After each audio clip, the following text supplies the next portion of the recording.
来关注俄乌局势。乌克兰方面9号称，乌克兰军机首次袭击俄罗斯领土上的目标。有媒体称，这是乌克兰空军对俄境内目标发射的第1枚弹药。乌克兰还加大对俄罗斯高价值资产的袭击。乌方称，一架俄罗斯苏57战机9号首次在乌方的无人机袭击中受损。对此，俄罗斯方面矢口否认。双方为何各执一词？在美国总统拜登同意乌克兰用美制武器打击俄罗斯境内目标之后，俄乌冲突是否将进一步升级？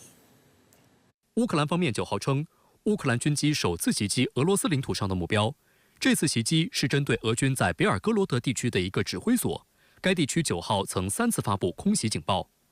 英国天空新闻频道援引乌军方消息人士称，这是乌克兰空军对俄境内目标发射的第1枚弹药。目前尚不清楚乌军飞机使用了哪种类型的弹药，以及是否是西方制造的武器。目前行动结果还在进行评估，但可以肯定这是一次直接打击。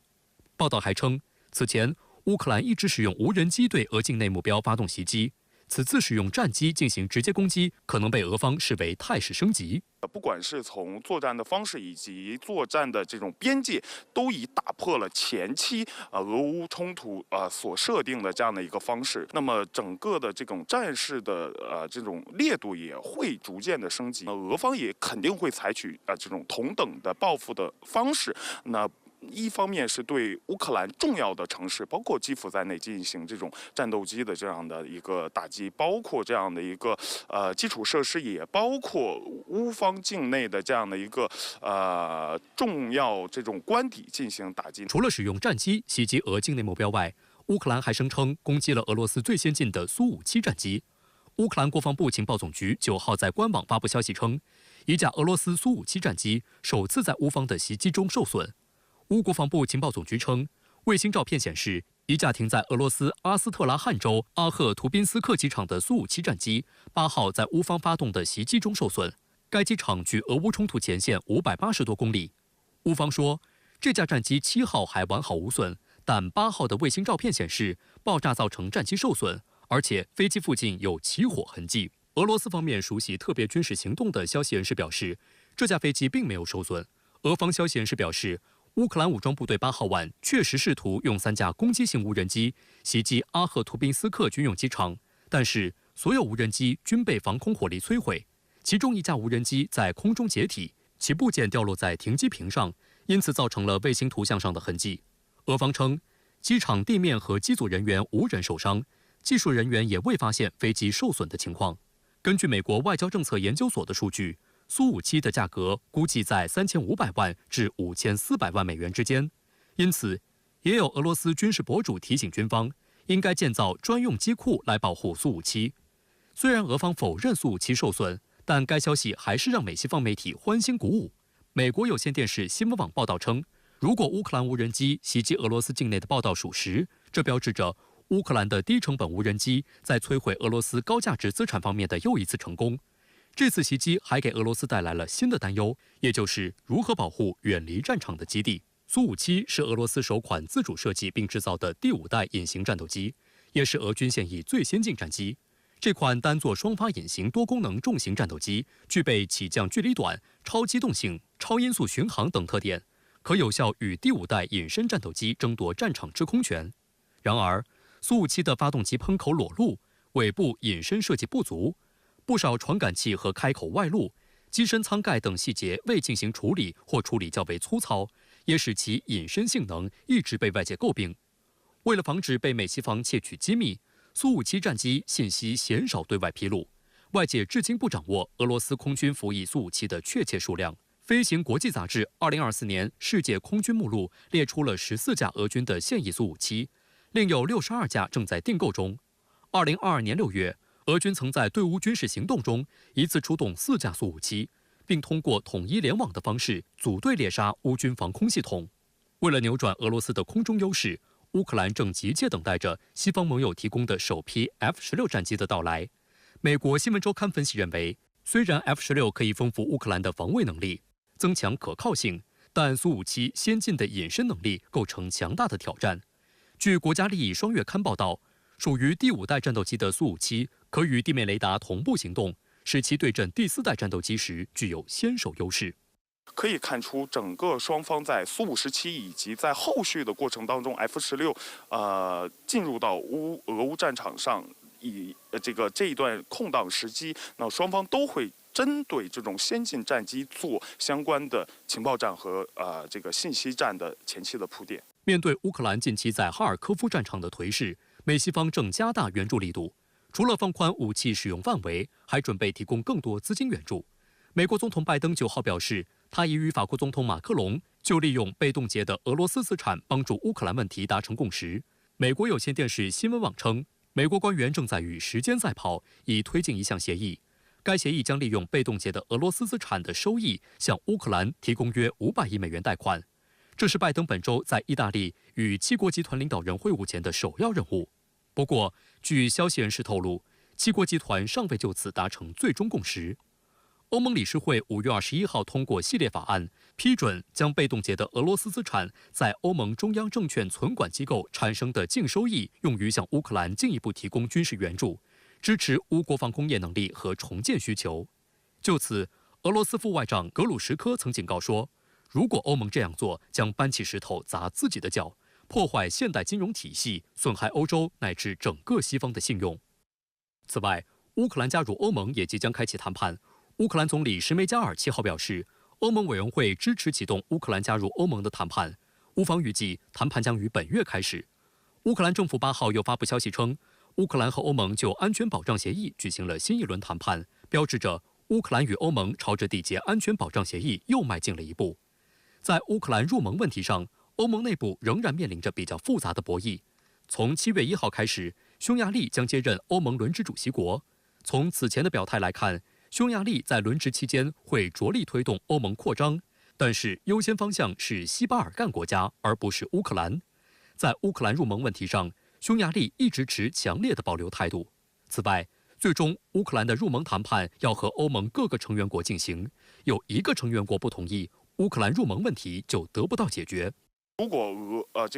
欧盟继续的对乌克兰，不管是在武器装备上，还是兵员的补充过程当中，那么俄方的这样的一个核威慑，在目前的情况下，也是作为保护俄方的这个本土不受袭击的一个最有效的一种方式。自1987年两岸恢复民间交往以来，两岸婚姻家庭如雨后春笋般出现，被誉为两岸3通之外的第4通。如今，全国已经有40万对跨海婚姻组合。作为两岸一家亲的具体实践者，他们在经营自己小家庭的同时，也为增加两岸同胞的共识与交流，做出了积极而特殊的贡献。来自高雄的吴于斌和来自海南的唐皎皎就是其中一对，让我们跟随镜头一起去看看他们的故事。我现在是米牙口腔的门诊主任，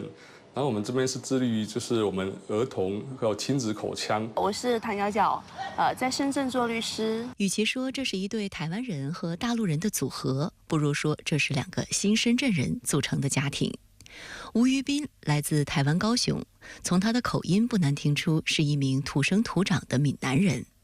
10多年前，通过台港澳联考，吴于斌毅然决然只身前往青岛大学，开启了学医生涯。谈到如何辗转来到深圳，吴于斌说，主要是看中了深圳距离台湾更近，而且创业氛围更浓。深圳它是一个比较年轻的城市，其实很多的就是外来人口，所以说大部分你可以问得到我们这些工作人员什么，基本上都是各省过来的，所以说它的包容性比较好，观念思想比较开放，然后在蓬勃发展的是适合一个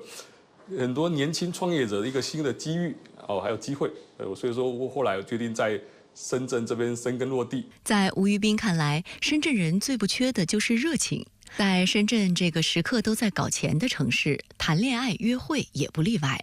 吴于斌和爱人唐皎皎的恋爱过程，完美诠释了什么叫深圳爱情。有时候这可能就是这个他说有个案件，然后呢他就会找个咖啡店，然后呢就在那边喝咖啡看，然后可能我也在那边陪他，然后有些事情要讨论一下。我实际上是真的在聊工作，是，但是呢，他顺便约会，我